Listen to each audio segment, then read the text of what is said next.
seperti apa begitu, apa yang menjadi tantangan utama? Baik, jadi itu, tadi juga ya, saya melengkapi dengan Pak Dodi tadi, efisiensinya.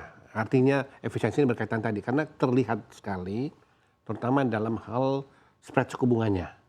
Jadi, kalau kita boleh mundur sedikit ya, jadi artinya dalam pengalaman kita puluhan tahun, mengapa bunga kita itu tinggi, ya, jadi nanti bunga pinjaman pasti akan mempengaruhi pada return dunia usaha. Ya, Artinya kalau bunga pinjaman tinggi, return-nya semakin harus kecil, lebih tinggi lagi, kalau enggak bagaimana bayarnya ya.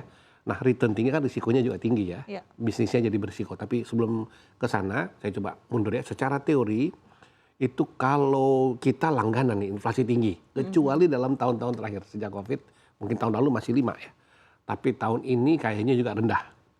Jadi kalau inflasinya biasa tinggi dulu, jadi ini sampai tahun 2004 ya, panjang perjalanan kita, bunga simpanan aja belasan persen.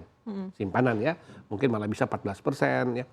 Karena inflasinya itu tinggi, biaya tinggi ya, muncul ada biaya-biaya yang mungkin infrastruktur mahal, atau mungkin ada pungutan, maka jadi biayanya tinggi, inflasinya pun tak aya lagi, tinggi juga ya, katakan bisa 8, bisa 10, bisa lebih dari itu. Jadi kalau saya sebagai penabung, saya dapat katakanlah bunganya 10%. Pas mau dicairkan, mau beli barang-barang naiknya harganya 10%. Ya. Atau 12%. Jadi saya harus bersedia mau nabung di bank asalkan bunganya lebih tinggi. Jadi kalau inflasinya saja 10, maka saya baru bersedia nabung kalau minimal 12 deh atau 13 itu. Nah, bagi bank, karena saya mesti bayar 12-13 gini atau mungkin lebih 15%, itu namanya kan cost of fund bagi banknya ya. Nah, banknya, nah ini ya dari angka tersebut dengan suku bunga pinjaman di sini nih efisiensinya ya. Artinya para peminjam oke aja ya, karena mungkin pesaingnya juga seperti itu juga dan lain-lain. Akibatnya itu yang terjadi lalu. Ya. Nah, sekarang inflasi udah bisa turun sampai di 2,3. Ya. Yang biasanya di atas 10 belasan, orang sebut istilahnya double digit ya dulu. Sekarang udah turun. Harusnya bisa turun. Harusnya bisa turun. Cuma mungkin dari segi suku bunga simpanan susah nih. Kalau nggak orang pada kabur, makanya pada mungkin pada protes. Kabur. Maka 7-day reversible rate itu masih di 5,75. Let's say 6 lah ya misalnya. Jadi katakanlah 5,75, semestinya suku bunga pinjaman turun. Semestinya ya, untuk mendorong ekonomi. Semestinya.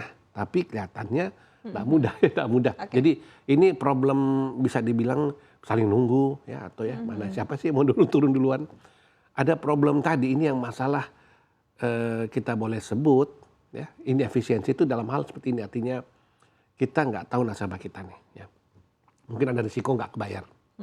Maka untuk premi risiko tadi, wah ini jangan-jangan.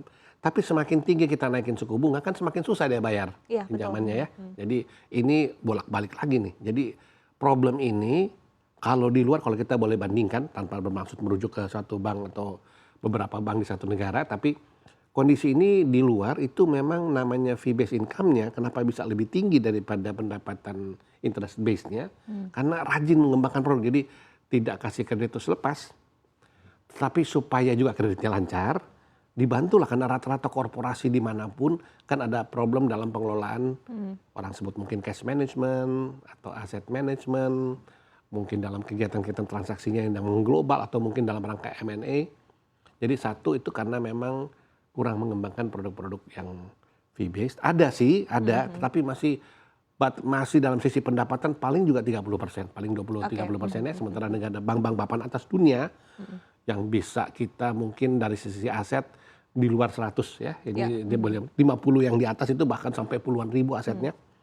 Tadi satu mengembangkan produk-produk fee based. Yang kedua, mereka itu rajin ekspansi dalam arti tadi ya. Dalam arti kerjasama ataupun bahkan M&A. Oke, baik. Sisi bank makanya makin raksasa. Baik, ini tadi sempat dijelaskan begitu ya oleh Pak Willem seperti apa tantangan dan juga kondisi perbankan di dalam negeri, utamanya juga tadi dari sisi penerapan suku bunga begitu ya. Tanggapan dari Anda seperti apa, Bapak? Ya, saya kira tantangan dari dalam kita harus fokus kepada inflasi ya, bagaimana. Tapi untungnya ya, kalau saya lihat kalau tanda petik ya, tapi bukan untungnya, tapi istilahnya Indonesia saat ini berada dalam istilahnya lingkungan bunga terendah sepanjang sejarah ya. Jadi kalau Pak Willem tadi mengatakan dulu pernah, saya ingat memang tahun 2010 ke bawah itu bunga double digit. karena inflasinya udah 8%, bahkan bisa double digit ya 10%. Nah sekarang namanya inflasi 3,3%, ya seperti itu, sekitar 3%-an, itu nggak pernah dalam sejarahnya Indonesia, baru kali ini. Dan itu sudah terjadi kurang lebih, kita bicara 5 tahun terakhir lah, bahwa inflasi itu benar-benar ditekankan di single digit bawah, ya. Sehingga suku bunga acuan ya Bank Indonesia bisa ditekan di sekitar 5%-an. Bahkan sempat di bawah kan, sempat 3%, 3,5%, seperti itu. Jadi ini memberikan ruang. Jadi katakanlah misalnya dari concern dari Pak Dian, bunga akan naik, tapi karena kita berangkat dari exceptionally low ya, dari historinya kita, sejarah kita, itu ya moga-moga ini manageable, sehingga tadi hasil stress test yang diamanatkan sama OJK tadi moga-moga uh, bisa tercover dengan kapital yang telah dimiliki perbankan saat ini. Jadi kalau sebagai sistem itu saya sih cukup confidence ya. Saya punya confidence tinggi terhadap data-data yang pada level sistem. Tapi kembali isunya ada, kalau kita bicara di perbankan itu adalah individu. Kenapa? Kalau perbankan itu ada risiko namanya sistemik. Ya, jadi beda kalau kita nutup pabrik baja ditutup atau supermarket tutup, itu nggak pernah ada namanya ras ya. Tapi kalau bank ditutup bahkan kecil, itu dampaknya bisa domino. Nah ini yang berbahaya, makanya kita harus pay attention kepada yang anggota-anggotanya, bukan hanya sistem. Oke, sebagai industri sehat, saya nggak ragu mengatakan itu. Tapi sebagai individual, ada nggak isu-isu dari itu yang perlu dipantau, dan kepada yang tadi itu mungkin OJK bahkan perlu melakukan investigasi. Ya, setiap bank di Indonesia itu punya pengawas, jadi bisa dilakukan pengecekan seperti itu. Oke, ini berdasarkan pengalaman Anda di LPS ya Pak Dodi. Nah tapi kalau kita lihat begitu mungkin tanggapan Anda terkait dengan NIM ya dari perbankan, sebetulnya kan ini juga cukup menjadi concern begitu ya, cukup menjadi perhatian juga terkait dengan NIM perbankan, kemudian juga di satu sisi mengenai keputusan OJK ya untuk mengatur ataupun juga menyusun aturan mengenai transparansi suku bunga bank, ini kedepannya seperti apa Pak Dodi? Ya, kalau suku bunga transparansi suku bunga perbankan sebenarnya sudah dimulai ya kan, kalau nggak salah base lending rate sudah diumumkan dari 10 tahun yang lalu ya sudah gitu. Jadi kalau kita bicara suku bunga kredit itu, komponen terbesar di Indonesia itu apa sih? Yang terbesar adalah suku bunga dana. Karena suku bunga kredit adalah suku bunga dana ditambah interest margin. Suku bunga dana saat ini mencapai 50% daripada suku bunga kredit. Minimum 50-70%. Sisanya baru interest margin, dan interest margin di Indonesia bisa dikatakan cukup tinggi ya, bahkan salah satu yang cukup tinggi di dunia. Nah ini perlu dihandle nih. Kalau soal bunga, suku bunga depositonya ini kita memerlukan mungkin shifting dari cara berpikir. Tadi sudah disinggung juga sama Pak Willem ya.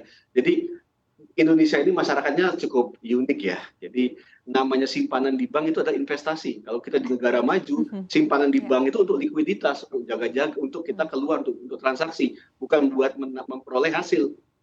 Tapi di Indonesia deposito adalah suatu investasi.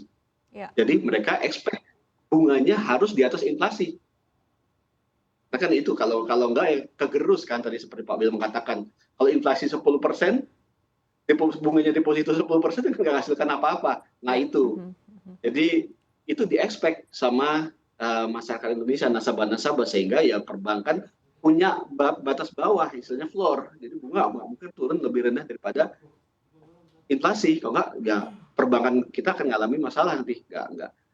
Nah, mereka mungkin akan cari di luar seperti itu.